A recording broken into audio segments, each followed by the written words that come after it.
Romanos, capítulo 9. Ao mesmo tempo, vocês precisam saber que todo o tempo carrego comigo uma imensa tristeza, uma dor profunda dentro de mim, e nunca me livro dela. Não estou exagerando. Cristo e o Espírito Santo são minhas testemunhas. São os israelitas. Se houvesse um jeito de eu ser amaldiçoado pelo Messias para que eles fossem abençoados por ele, eu o faria sem hesitar. Eles são minha família, cresci com eles. Eles tinham tudo: família, glória, reuniões, revelações, adoração, promessas. Sem falar que são o povo de onde veio o Messias, o Cristo, que é Deus sobre tudo, sempre. Amém. Mas não pensem que a palavra de Deus tenha falhado em algum ponto. O problema é antigo. Para começar, nem todos os israelitas fisicamente são israelitas espiritualmente. Não foi a linhagem de Abraão que trouxe essa identidade, e sim a promessa de Deus. Lembram-se do que foi dito: sua família será considerada por Isaque? Isso significa que a identidade israelita nunca foi determinada fisicamente, por transmissão genética, mas por Deus, pela promessa. Lembram-se da promessa? Quando eu voltar no próximo ano por esta época, Sara terá um filho. E não foi a única vez. Também foi feita uma promessa para Rebeca, muito além da genética. Quando ficou grávida do nosso antepassado Isaque e esperava os gêmeos ainda inocentes, incapazes de fazer bem ou mal, ela recebeu uma confirmação especial da parte de Deus. Na ocasião, Deus mostrou que seu propósito não é algo que dependa do que fazemos ou deixamos de fazer, e sim determinado por sua decisão, vindo diretamente de sua iniciativa. Deus disse a Rebeca: o primeiro a nascer dos gêmeos ocupará o segundo lugar. Mais tarde, a situação deu origem à dura frase: eu amei Jacó, mas rejeitei Esaú. Será que com isso podemos dizer que Deus é injusto? Vamos devagar. Deus disse a Moisés: misericórdia é comigo mesmo, compaixão é comigo mesmo. A compaixão não nasce em nosso coração compadecido, nem em nosso esforço moral, mas na misericórdia divina. Foi o mesmo caso do faraó.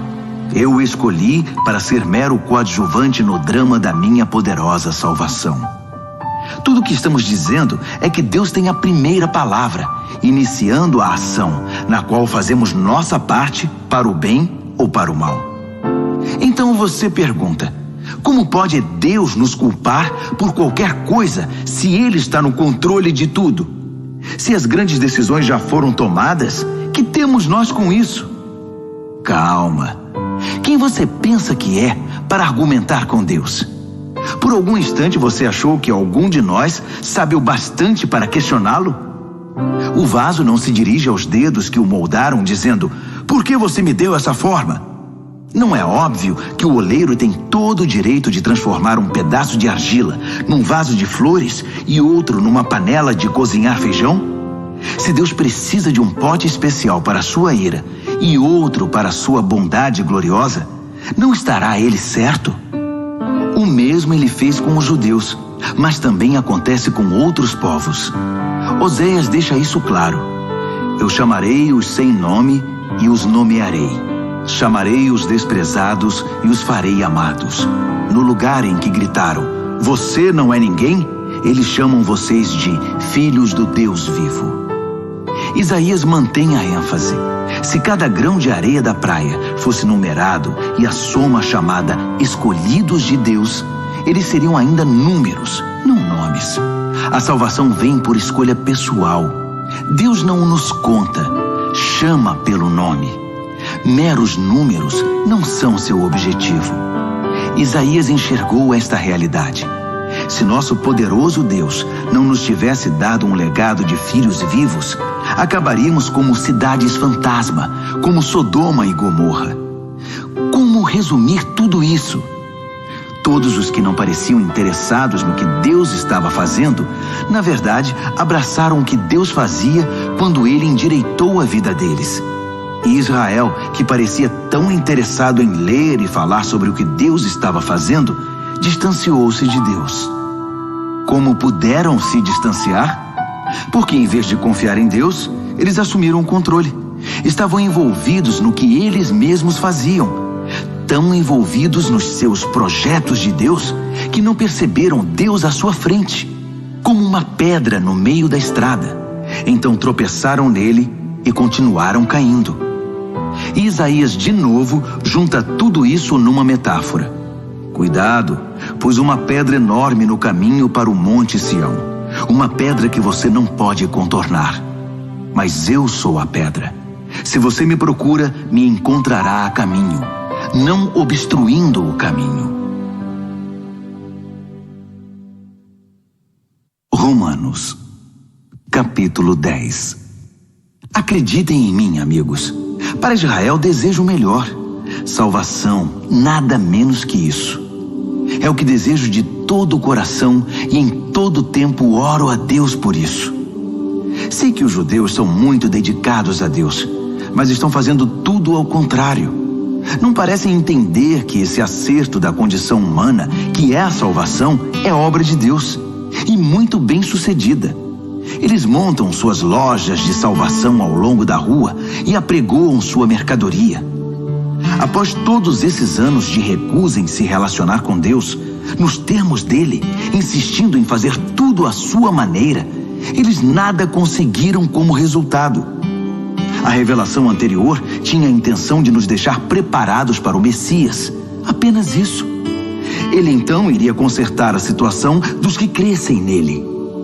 Moisés escreveu que quem insiste em usar o código da lei para viver de maneira correta diante de Deus, logo descobre que não é tão fácil. Cada detalhe da vida é minuciosamente regulamentado. Mas confiar em Deus para moldar a vida correta em nós é uma história diferente. Não se trata de uma escalada perigosa até os céus ou de perigosa descida ao abismo para trazer de lá o Messias. Então, o que exatamente Moisés estava dizendo?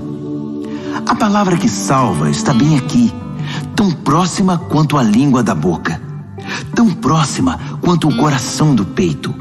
É a palavra da fé que aceita que Deus trabalhe e acerte as coisas para nós. Essa é a essência da nossa pregação.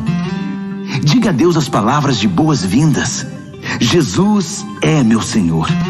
Receba de corpo e alma a obra de Deus, seu agir em nós, como no ato de ressuscitar Jesus. É isso. Você não está fazendo nada. Está simplesmente pedindo ajuda a Deus e confiando nele para que ele o faça. Salvação é isso. Com todo o seu ser, você aceita o agir de Deus para consertar a situação e pode dizer em alto e bom som: Deus acertou tudo entre mim e ele. As Escrituras garantem: ninguém que confie em Deus de todo o coração irá se arrepender disso. Isso não mudou.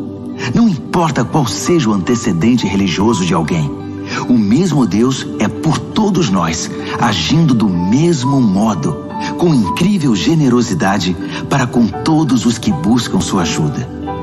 Todo aquele que clamar: socorro, Deus, alcançará ajuda. Mas como o povo pedirá ajuda se não sabe em quem confiar? E como saberão em quem confiar se nunca ouviram falar do único que é digno de confiança? E como poderão ouvir se ninguém contar a vocês? E como alguém contará a vocês, a não ser que alguém o envie? É por isso que as Escrituras exclamam: uma visão de tirar o fôlego, uma imensa multidão anunciando a todos as coisas maravilhosas de Deus. Mas nem todos estão preparados para ver, ouvir e agir. Isaías perguntou o que todos nós em algum momento perguntamos: Deus, será que alguém se importa? Será que alguém está ouvindo ou acreditando numa única palavra de tudo isso? A questão é a seguinte: antes de crer, você tem de ouvir. E a não ser que a palavra de Cristo seja pregada, não há nada para ouvir. Mas não são inúmeras as oportunidades que Israel tem de ouvir e entender o que está acontecendo? Inúmeras, eu disse. As vozes dos pregadores se foram pelo mundo, sua mensagem pelos 7 mares da terra. Então, a grande pergunta é: por que Israel não entendeu que não tinha espaço nessa mensagem? Moisés acertou quando predisse: quando vir Deus alcançar todos aqueles a quem você considera inferiores, estranhos, você irá morrer de inveja. Quando vir Deus alcançar os povos que você considera ignorantes espirituais, você vai ficar furioso. Isaías ousa pronunciar as seguintes palavras de Deus: povos me encontraram e me receberam, povos que nunca haviam me procurado. E eu encontrei e recebi povos que nunca antes haviam perguntado a meu respeito. Então ele conclui com uma acusação: dia após dia, chamei Israel de braços abertos, e para minha tristeza, não vi resposta a não ser puro desdém. Romanos, capítulo 11.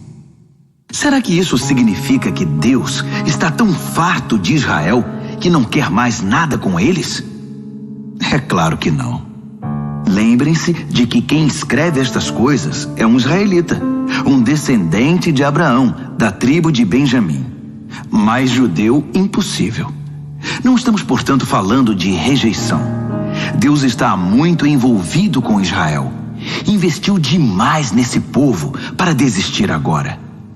Elias, angustiado por causa desse mesmo Israel, clamou em oração: Deus, eles mataram teus profetas, destruíram teus altares.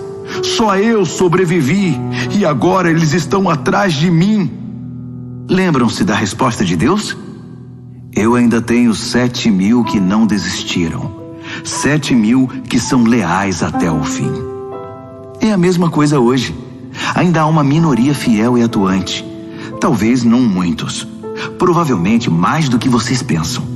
Eles estão firmes, não por causa do que pensam que ganharão com isso, mas porque estão convencidos da graça e do propósito de Deus em chamá-los. Se estivessem pensando apenas nos próprios interesses, já teriam largado tudo há muito tempo. O que aconteceu então? Bem, quando Israel tentou se acertar com Deus por esforço próprio, perseguindo os próprios interesses, não obteve sucesso. Os escolhidos de Deus foram os que deixaram Deus buscá-los pelo interesse que tem por eles. Como resultado, receberam um selo de aprovação. O Israel interesseiro tornou-se insensível a Deus. Moisés e Isaías comentaram a respeito. Farto de suas reclamações e do seu egoísmo, Deus obscureceu sua visão e entorpeceu seus ouvidos. Trancou-os numa sala de espelhos, e eles estão lá até hoje. Davi estava preocupado com a mesma coisa. Tomara que adoeçam ao comer a comida preparada por eles mesmos, que quebrem a perna andando em seus caminhos egoístas. Tomara que fiquem cegos ao contemplar seus espelhos, que tenham úlceras ao brincar de Deus. A próxima questão é: os judeus foram derrotados, excluídos para sempre? A resposta é um enfático não. Ironicamente, eles deixaram a porta aberta quando saíram, e os de fora entraram. O resto vocês sabem. Os judeus começaram a pensar que talvez tivessem perdido uma coisa boa. Mas se a saída deles impulsionou essa migração mundial de não-judeus para o reino de Deus, imaginem o efeito da volta deles. Que lindo retorno será! Mas não quero continuar falando deles. São vocês, os de fora, que me preocupam. Minha tarefa pessoal se concentra nos chamados de fora. Por isso me esforço ao máximo quando estou entre meus parentes israelitas, os chamados de casa, esperando que eles percebam o que estão perdendo e queiram se envolver com o que Deus está fazendo. Se a queda deles iniciou essa migração em escala mundial, sua recuperação produzirá algo ainda maior: uma volta em massa para casa. Se a primeira coisa que os judeus fizeram, ainda que prejudicial para eles, resultou no bem de vocês, pensem no que acontecerá quando eles acertarem o passo. Tudo isso provém de uma raiz santa, plantada e cuidada por Deus. Se a raiz principal da árvore é santa, há espaço para frutos santos. Alguns ramos foram podados e vocês, ramos de oliveira selvagem, foram enxertados. Mas o fato de vocês serem alimentados pela raiz santa e rica em nutrientes não os autoriza a tripudiar sobre os ramos podados. Lembrem-se de que vocês não estão alimentando a raiz. Ela é que está alimentando vocês. Assim é possível dizer: outros ramos foram podados para que eu pudesse ser enxertado. Muito bem, mas eles foram podados porque eram dispensáveis, não mais ligados pela fé e pelo compromisso com a raiz. A única razão pela qual vocês estão na árvore é porque o enxerto de vocês pegou quando creram e porque vocês estão ligados à raiz que nutre a fé. Por isso, não fiquem vaidosos. Sejam humildes e prontos em relação à raiz que os mantém verdes e vivos. Agora, se Deus não pensou 2 vezes para podar os ramos naturais, por que hesitaria em cortar vocês? Ele o faria sem vacilar. Fiquem atentos ao amor bondoso e à terrível severidade que coexistem em Deus. Misericórdia zero para os ramos mortos, bondade total para os enxertados. Mas não considerem só a bondade. No momento em que virar ramo morto, vocês serão cortados. E não se sintam superiores aos ramos podados que caíram ao chão. Se eles saírem do estado de morte, poderão muito bem ser enxertados outra vez. Deus pode fazer isso. Ele é capaz de enxertos milagrosos. Porque se ele pôde enxertar vocês, ramos cortados de uma árvore qualquer, numa das árvores do pomar, ele não terá dificuldade de enxertar de volta na árvore de origem ramos que cresceram nela. Alegrem-se por estar na árvore e esperem o melhor para os outros. Quero ser o mais claro possível, amigos. O assunto é complicado. É fácil interpretar errado o que está acontecendo e, com arrogância, presumir que vocês são a realeza e eles apenas o povão excluído. Mas não é assim. Essa dureza da parte de Israel em relação a Deus é temporária e tem o efeito de permitir o acesso de todos os que estão de fora, de modo que, por fim, a casa se encha. Antes do fim de tudo, haverá um Israel aperfeiçoado. Está escrito: um campeão virá das montanhas de Sião. Ele purificará a casa de Jacó. E esse é meu compromisso com o meu povo: a remoção dos seus pecados. Enquanto vocês ouvem e abraçam as boas notícias da mensagem, fica parecendo que os judeus são inimigos de Deus. Mas visto da perspectiva de longo alcance do propósito abrangente de Deus, eles continuam sendo os mais antigos amigos de Deus. Os dons e o chamado de Deus têm garantia total. Jamais são cancelados. Houve uma época, não muito tempo atrás, em que vocês estavam separados de Deus. Mas depois, os judeus fecharam a porta para Deus e houve uma abertura para vocês. Agora, eles estão de fora, mas com a porta aberta para vocês, eles têm ainda a opção de voltar. De algum modo, Deus permite que todos nós conheçamos o que é estar de fora, para que Ele, pessoalmente, possa abrir a porta e nos receber de volta. Vocês por acaso já viram algo que se compare à graça generosa de Deus ou à sua profunda sabedoria? É algo acima da nossa compreensão, que jamais entenderemos. Há alguém que possa explicar Deus? Alguém inteligente o bastante para lhe dizer o que fazer?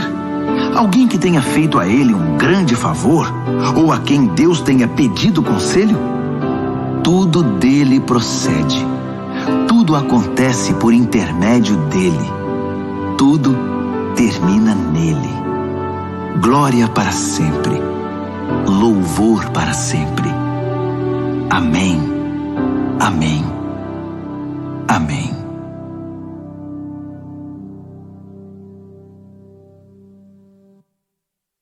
Romanos, capítulo 12. Portanto, com a ajuda de Deus, quero que vocês façam o seguinte: entreguem a vida cotidiana, dormir, comer, trabalhar, passear, a Deus, como se fosse uma oferta. Receber o que Deus fez por vocês é o melhor que podem fazer por Ele. Não se ajustem demais à sua cultura a ponto de não poderem pensar mais. Em vez disso, concentrem a atenção em Deus. Vocês serão mudados de dentro para fora. Descubram o que Ele quer de vocês e tratem de atendê-lo. Diferentemente da cultura dominante, que sempre os arrasta para baixo ao nível da imaturidade, Deus extrai o melhor de vocês e desenvolve em vocês uma verdadeira maturidade. Ao escrever para vocês, sinto profunda gratidão por tudo que Deus me deu, especialmente pela responsabilidade que tenho por vocês.